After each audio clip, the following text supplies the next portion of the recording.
Japri, Japri, Jap, Jap, Jap, Jap, Jap, Jap, Jap, Jap, Jap, Jap. Japrin aja, Japrin aja.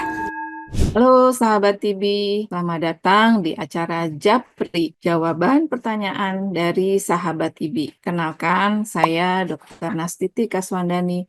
Saya dokter spesialis anak di Rumah Sakit Cipto Mangunkusumo.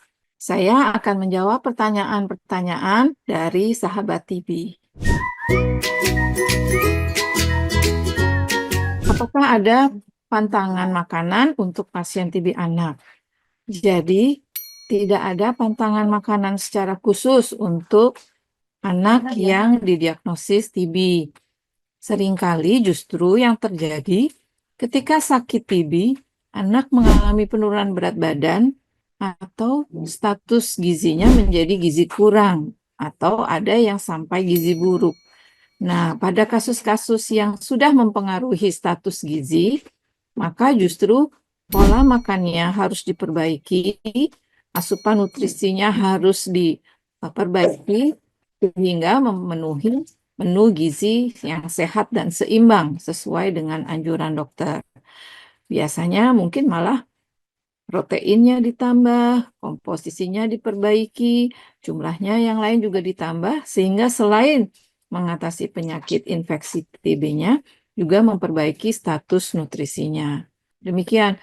Tetapi kalau memang sebelumnya sudah ada riwayat alergi makanan tertentu, tentu ini tetap harus dilaksanakan untuk menghindari makanan-makanan yang mencetuskan alergi tersebut, begitu.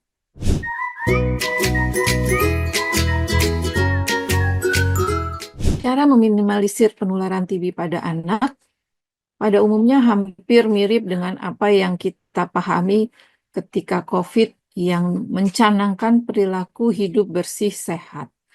Nah, kita tahu bahwa TB menular bisa dari percikan ludah, dari bersin, dari batuk, bahkan berbicara itu juga bisa menularkan TB terutama dari orang dewasa ke anak-anak.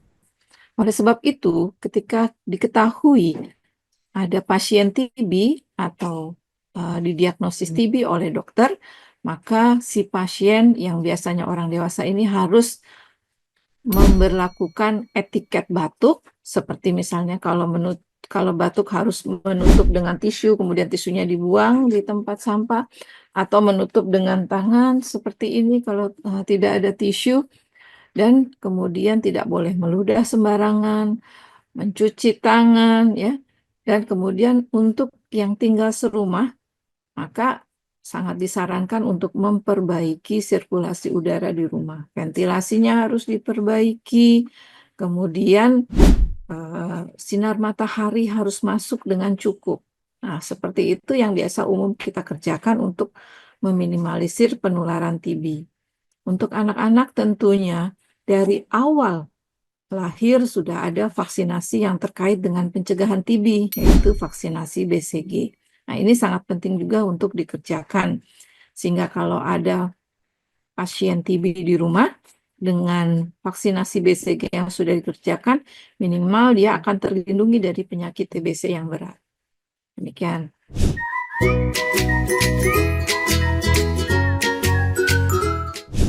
Nah, ini pertanyaan yang menarik ya. Kasusnya sama TBC atau TB. Tapi pada anak dan pada dewasa seringkali dokter melakukan pemeriksaannya berbeda, ya, approach-nya. Apa bedanya? Kalau pada anak biasanya penyakit TB ini menjadi penyakit yang kemudian menimbulkan gejala itu tidak lama setelah anak tertular oleh TBC. Sehingga kita kalau membaca seringkali mendapati bahwa TB pada anak seringkali merupakan TB primer atau yang infeksinya belum lama terjadi dalam waktu beberapa bulan yang lalu mungkin. Nah, kalau pada orang dewasa yang terkena sakit TB di daerah yang endemis TB atau daerah yang angka TB-nya tinggi atau daerah high burden TB, maka biasanya orang dewasa sakit TB itu bukan terinfeksinya baru, tapi infeksinya sudah bisa terjadi mungkin beberapa tahun yang lalu. Nah, sehingga pemeriksaan TBC-nya ada yang sama, ada yang berbeda. Misalnya, kalau pada anak dan dewasa, kita perlu memeriksakan dahak untuk diperiksakan TCM, ya, tes cepat molekuler, untuk menangkap kuman TB. Itu sama. Tapi ada pemeriksaan yang seringkali pada anak itu dilakukan karena penting untuk mendeteksi adanya infeksi TB, yaitu mantuk tes atau IGRA. Tetapi untuk orang dewasa yang tinggal di negara-negara yang high burden, itu IGRA atau mantuk tes yang positif seringkali tidak memberikan informasi apakah pasien TB itu, apakah dewasa itu sakit TB. Nah, jadi sebagian pemeriksaan itu sama, seperti misalnya TCM, kemudian ronsen, itu juga diperlukan. Tetapi ada pemeriksaan lain yang memaknainya berbeda antara anak dan dewasa, yaitu yang kita sebut dengan mantuk tes atau IGRA. Baik, untuk sahabat TB, jika masih ada pertanyaan yang ingin disampaikan, silakan sampaikan di sini. Take action, no discrimination.